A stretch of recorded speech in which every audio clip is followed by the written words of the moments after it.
Riot, what's wrong with you? How is this not a bird, bro? Like, this was my dream, chat. I was dreaming Owlcat. Like, I was dreaming going wide, all spell shield birds and, like, grandfather, and how is that not a bird? Bro! It's not a cat either. It's a lie. First card of the new card set, the variety set, is Talon Strike. It is a 5-mana Demacia card, slow, grant allied birds everywhere, +1/+1, and allied bird strikes an enemy. Alright, let's look at the bird cards. The Azir bird, I doubt this is an Azir deck. I mean, all Demacian birds make sense. So we have Quinn, we have Fleet Feather, we have Umenhawk. This is pretty good with that card. Yeah, these are all 3/2s. Fleet Feather Tracker, it's okay. Blinding Assault is okay. This, it's not too bad because it gives a +1/+1 to other challengers. A lot of these are challengers. The 6-drop, I mean, are you ever going to have a different subtype? I'm not sure about that. And then we have Quinn. Harpy isn't a bird. Who's Harpy? Oh, no. It seems like it's not a bird, chat. So, what would the second region be like? Would you play Freljord for, like, the Omenhawk? I don't think this is worth it. Nico? Yeah, probably Nico. I can see that. You would put birds, cats, dogs, unlocked reptiles, and spiders. Okay. I guess it is. I guess it is Nico. So we can put every single bird in, right? Yeah. Yeah, it's a Nico deck for sure. We gotta ask ourselves which birds are good in this. So again, not horrible. Obviously part of it. Omenhawk is obviously part of it. Blinding Assault, probably. Not a bad card at all. Like, the Daybreak effects are really strong. Good. Will this card see play? In order to analyze will this card see play, you gotta think, what is, like, the best possible scenario for this card? How would you look at this card in terms of, like, progression? Turn 1, Fleet Feather Tracker. Turn 2, pass. Turn 3, play that card. Call me crazy, I don't think that's really great. It doesn't feel really good. You guys agree? Like, it feels like a really slow start. I think for this card to have been competitive, it should have been a 4-drop. Dropping 2 3/2s on turn 4, it's okay. But, like, think of the meta decks you're facing. Think of them. You lose to a lot of them. It's a free strike card, yeah, but, like, the first time you play this, you're striking for, like, 2 damage. Maybe 3 if you have it on Quinn. It's super slow. Yeah, it doesn't summon a bird. If it summoned a bird, it would be a lot stronger. But as it stands, like, every single bird is, like, 2 damage. Like, birds don't have a lot of strike ability. Who are you striking with? I guess maybe, like, but this is a super late play. Like, okay, you play Royal, and then finally, mana 6, your birds get 1/1 everywhere. Is that even that good? Like, you need to play, like, 2 of these cards to really go out of control. If you got 2 of these, that's pretty spicy. That's really good. But only 1? I'm not sold, man. If it was fast speed, maybe it would be better, yeah. If it was 4 cost, I think it would be playable, but as is, I'm not convinced. Sneaky swap. Recall an ally to summon a hungry owlcat in its place. Very nice. Busted. You guys are insane. How is that very nice or busted? You've lost me. How is it very nice busted? The only deck I can see this scene play in, it's not a Z card either. I don't think it is. I think the only place this sees play is in Nora. I think Nora decks, and that's it. At the very least, with Nora, this gives you a summoned unit, a good summoned unit, and you bring Nora to protect her. Like, it's a good defensive card in Nora decks. I think you play this card, maybe in Nora, and that's it. Spell Shield makes it good. I mean, who are you recalling? Best self-recall spell for sure. No, it's not. Retreat is 1,000,000 times better than this. How is this the best self-retreat? Retreat is like 1,000,000 times stronger. I mean, it is Ionia, to be fair, but... Vhagar? Why do you care about a hungry Owlcat and Vhagar? Wouldn't you just rather revive the Vhagar? It deals damage. I mean, yeah, I guess it deals damage, 2 damage, and it insta-dies, but... Maybe with Kennen, and try to level Kennen with Owlcat summons. Maybe. I don't know. I think this is going to be a very niche card. I think this card will be a Conchologist pull. You play Conchologist, you get this. In some matchups, it might be decent, but overall, I don't think it's giving enough value. I think there is always better cards to the main deck. I don't know what you would cut for this. Yi, you just play Retreat on Yi. For 3 mana, you can recall Yi, replay Yi, and hit Flow in the same time. So, yeah. It's okay. But yeah, I think it's meh. Chained Caster. Now, this card is kind of nuts. This is such a good card. You guys don't understand how good this is. Let me explain. Turn 1. Wait. Oh, no. Oh, no. My boy got butchered. This is so good with Stygian and Onlooker, by the way, on turn 1. You can play that plus this on turn 1, hit for 4. I just realized this got rotated. It's kind of a bummer. That's a super strong play in Eternal. Like, that is busted beyond belief in Eternal. It's like, it wins the game. But let's talk standard. Turn 2, you play that into Diana. How strong of a start is that? A 0 mana Nightfall activator. Do you guys realize how strong that is? There is pretty much no 0 mana Nightfall activators in the game, unless you're playing Bilgewater. This is a much better Lunari Duskbringer. Unless you're using this to cheat out this on 6. That is a scenario where this is better, but in general, in almost every other spot, it is amazing. I mean, this is still staple, because this into these are good. Making them cheaper is good. Another thing to consider, Nightfall decks, they tend to have spell mana. They tend to maintain spell mana. So, not only are you getting a 0 mana activator for Nightfall, which Diana really needs. Like, Diana, if you don't draw Lunari Duskbringer, she does nothing on 2. You get a second Nightfall activator for 2 mana. Let's look at that. The Shackles are amazing. You have a Shackles in hand that not only can be used as a Nightfall activator, but allows this card to attack as well. So this is 2 mana, activate Nightfall, and attack with the 3/2. That's nuts. That's ridiculous tempo. So you can just play this to activate Nightfall turn 2. You leave it on the board, and then at some point just open attack using Curse to activate Nightfall, whatever, boom, you win. Very, very powerful. I don't know where else I would play this other than Nightfall, but I think this is designed to be Nightfall. It's also in the right region for Nightfall, so amazing card. It can make Nightfall aggro viable again. I think it can make Diana viable again. Diana suffers from a lot of problems. The main one being you have no really good way to give her Nightfall early, to give her Challenger. Prancing Sea Spirits. Very strong card. So we saw this played quite a bit in the tournament. This card is nutty. This card is really good because there's a couple of decks that really buff units. We see that in the Overwhelmed Freljord deck. That's pretty strong in the current meta. Another deck where this can be really strong is the following. This can be really good in Encroaching Shadows. You play Encroaching Shadows, and all of a sudden that card is scary as hell. Like, if you're playing an elusive deck with Encroaching, which you usually do, that's pretty nuts. Furthermore, this and this combo so well. If you've played Encroaching Shadows and you play Stalking Shadows, for example, and you hit that card, that's basically a good game. Like, you've got 2 of these in hand that are both 3/3s. That's 12 damage. Sorry. Yeah, that's 12 damage to face.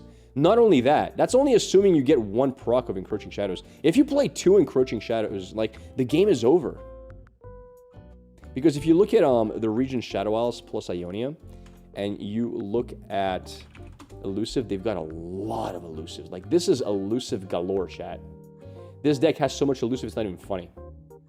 Like, this might be a very, very decent deck. It might be one of the better elusive aggros. And it might make Encroaching Shadows viable. Lastly, you might not have considered this, but this is actually really strong in Zed Gwen. Why is that? It summons an ephemeral unit, and it's an elusive, and it's 2 damage to face. And if you buff this, and like, yeah. Zed Gwen loves this card. It just gives you that extra ephemeral attacker, right? It gets those sharks to pop out early. Syncopation Enabler, I guess. This is going to be core in Zed decks as well. So, any deck buff decks that are playing like Omen Hawk plus the dog. Encroaching Shadows, super strong, I think.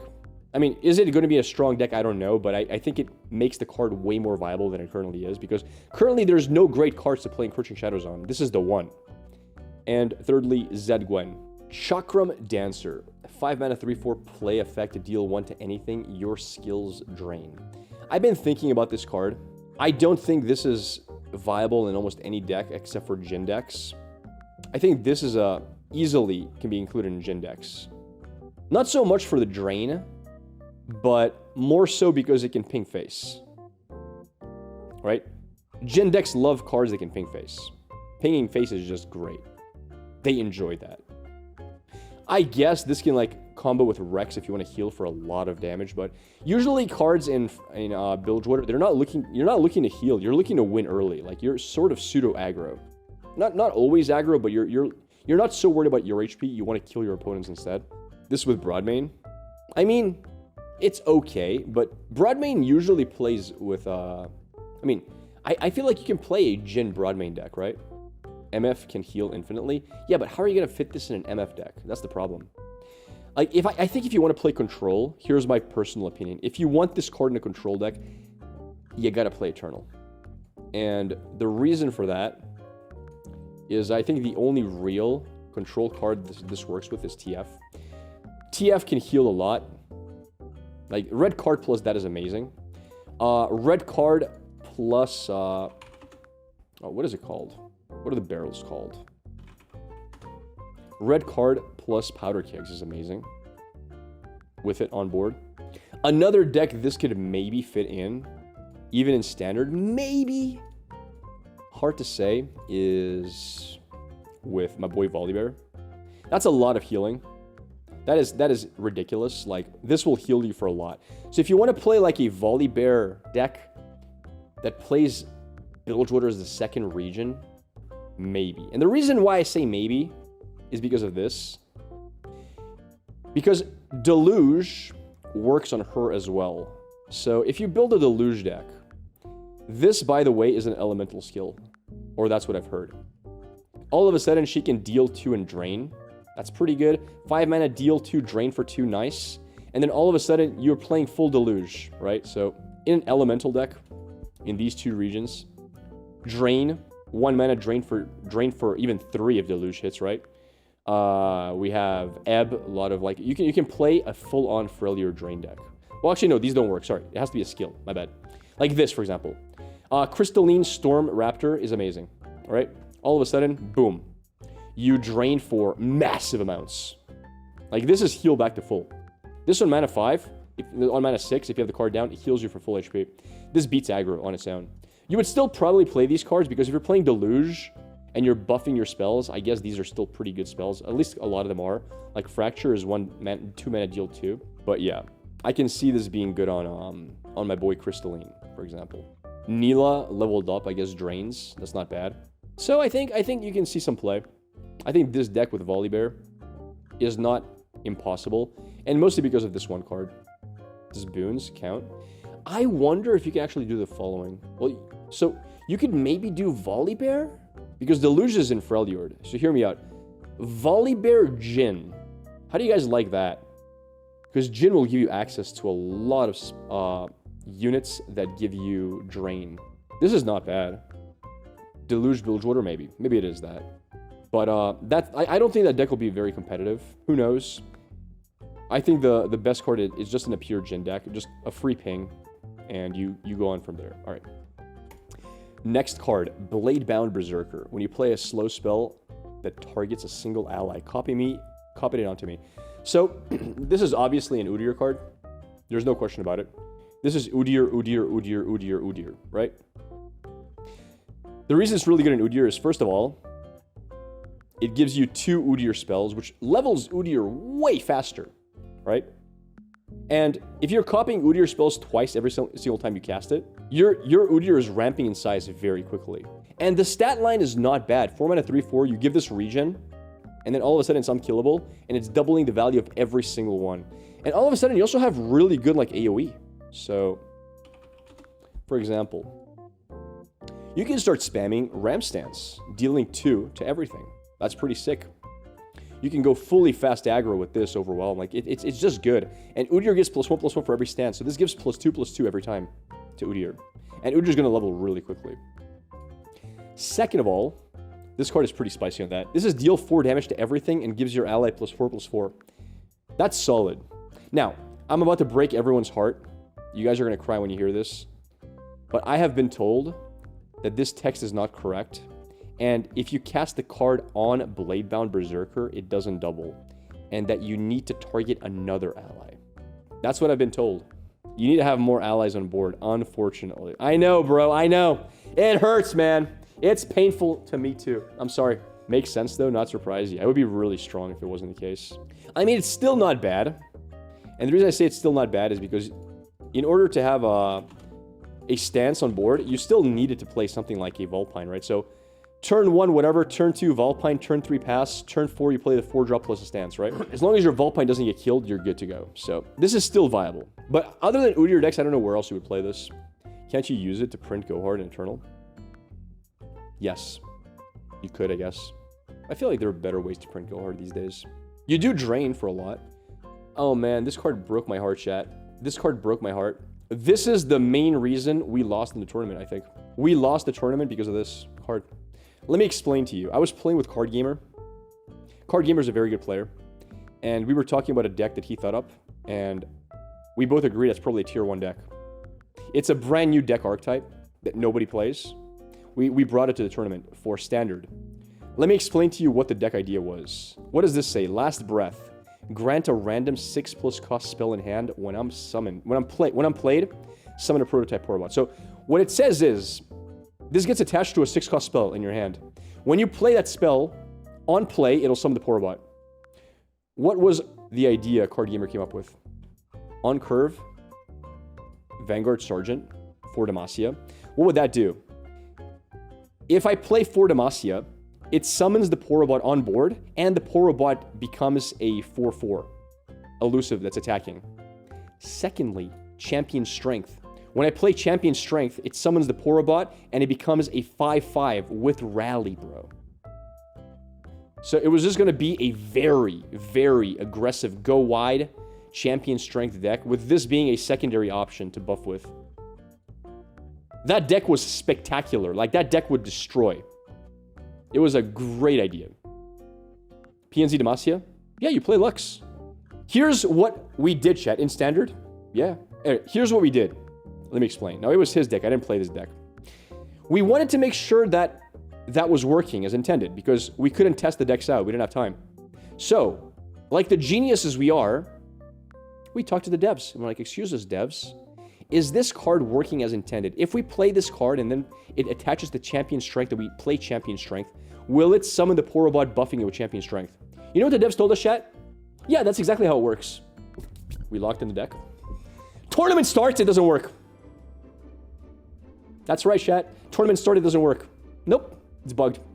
We even asked, bro. We even asked the devs if it's working that way before locking in the deck. The tournament started, and we asked the devs, hey, can we change our deck because it doesn't work? And they're like, we can't let you change decks. We're sorry. Our bad. Oops. Yeah, it summons the Poro after. It does. It summons the Poro after. It is not a on-play effect. It is an on-resolve effect. So it has to wait for the spell to resolve to summon the Poro. So it's not when I'm played. It's when I resolve. Dev's laughing in the corner. Yeah. And what was supposed to be a tier 1 deck ended up being like a tier 3 deck. And it cost us games. And it cost us a lot of wins, unfortunately. That was a pretty big bummer in the tournament. It is what it is. This is an auto-include in every single Poro deck. This card is nuts in Poros.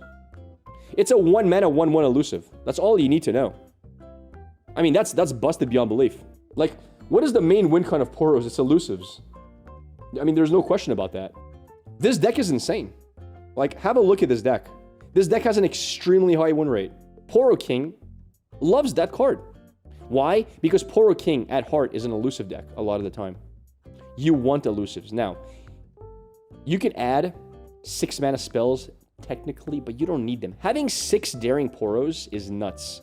And Poros is one of the decks that you like spell mana. It just is. It's a good spell mana deck because you want to play Poro snacks. So you always need spell mana. So the Attune is actually very beneficial. You guys don't have to agree with me, but I'm telling you, it's, in my opinion, a great card. So, I mean, yes, you can play a 6+ cost spell if you really want to. You can do that. But you don't have to. It's a 1-mana, 1/1 because of Attune. Yeah, it's a Daring Poro, correct. So you play this in every Poro deck. Like, look at what people are playing, bro. Like, here. People in Poro King are playing cards such as Affectionate Poro. Would you not rather play another elusive over a Challenger Poro? Am I crazy here? People are playing stuff like Pouty Poro, which is okay. People are playing stuff like, I don't know, man, Patched Porobot. Like, it's way better than all these Poros. I mean, you can cut other stuff and just add more Poros to the deck, but great card. And there are okay 6 mana cost spells if you really want to add them. They're not bad. For example, this region plays Piltover and Zon. You could play 6 mana, draw 2 cards formula. That's 3 mana, draw 2. Burst speed summons a Poro. That's not bad. Burst speed summoning elusive Poros is kind of nuts, because you can attach to this. Awesome. I have a hard time believing Sunny says it's not a good card. It wastes the attune, though. It does not waste the... Okay, it wastes the attune on the 6-cost card, yes. But almost every other time it doesn't. Next card. Kashuri Swipe. How do we feel about this? I think this is a solid card. I think this is an auto-include as a one-of at the very least in every single Noxus aggro deck or control deck. Sorry, not aggro, in control decks. This is an auto-include in Broadmain decks. This is an auto-include in decks that run Noxus Bilgewater. Sorry, not Bilgewater, Noxus Bandle City. And the reason is as follows. We've got some really good cards in Noxus. Scorched Earth, amazing. Disintegrate. Then on the counter end, from Bandle City, we have cards such as Group Shot, amazing. Pytos, amazing. Amazing. The thing this card does, it does exactly what all of those other cards do, depending on what you need. It is one of those cards where when you draw it, you have everything you need. Do I need a way to kill an injured unit? I have it. Do I need a way to, I don't know, proc Disintegrate? I have it. Do I need a way to, you can play this with like Group Shot on stack to kill any unit? I have it. Yes, it's a slow card, but it's a versatile card. This card is the versatility you need. Oh, they have a Nora on board. Okay, 3 mana kill Nora. It's versatile. It does what you need it to do. They have a set on board. Okay, Kashuri Swipe plus Group Shot. Set's dead. It's versatility 101. You are much less often bricking with your hand. Is it a better Flock? I would say no. Flock is an amazing card, but Flock is rotated. Now, do you run 3 copies of it? I don't think you do. I think you run 1 copy, maybe 2. Because there are better cards for specific scenarios, but there are no more versatile cards than this. Not really much more to say. It fits a lot of decks. As a 1 of, maybe 2 of. I mean, maybe even 3 of. I don't think it's a 3 of, but you never know. And we have Horned Swarmcaller. It's one of the better cards, in my opinion, that was printed. It is a 6 mana 6/6 with Fury, Dragon. Decent stats. It is Shurima. It fits in multiple different decks. It fits in every Elder Dragon deck, for example. That's a fact. Why is this card so good? It literally ends multiple different win conditions. Let's talk about them. First of all, it grants 2 enemies -1 attack and disables their positive keywords forever. I don't think you guys understand how busted that is. Let's just look at a couple of examples where this is broken. So let's look at every meta deck. Great versus Zed, Great versus Gwen, Great versus every single elusive they have. Because it's permanently removing elusive or quick attack. It's a great turn 6 drop. And because it gives -1 attack, you can almost always block those units as well. Alright. Annie Jin, let's have a look. Versus Annie Jin and aggro decks in general, it's not great. Like, this is not a great anti-aggro card. Like, pure aggro laughs at this card.